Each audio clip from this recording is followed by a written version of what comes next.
Yes, but I think that what we get in, there's a trap that I think relatively new investors fall into is that you can sort of see something, buy something like it, it goes down, buy more of it, and suddenly it's far too big a proportion of your portfolio.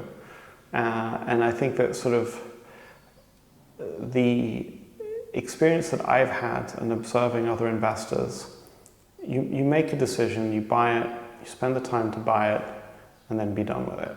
And make it a certain proportion of your portfolio, but a constantly declining stock can be a death spiral if you're constantly making decisions whether you want to add to the position or not. So define your sort of full position size, whether it's 10% of your portfolio, 5% or 7%.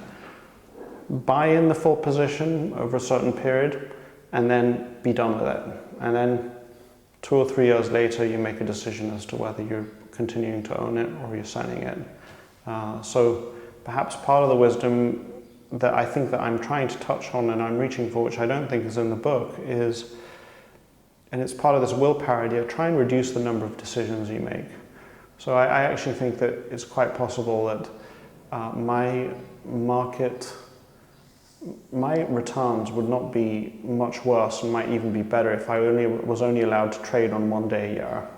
So, every January 1st or first week in January, make all my trades and then not do anything for another year and just let those decisions build up. So reducing that decision making, adding and subtracting from positions, buying something as it's going down, making decisions as to make it a 5% or a 10% position.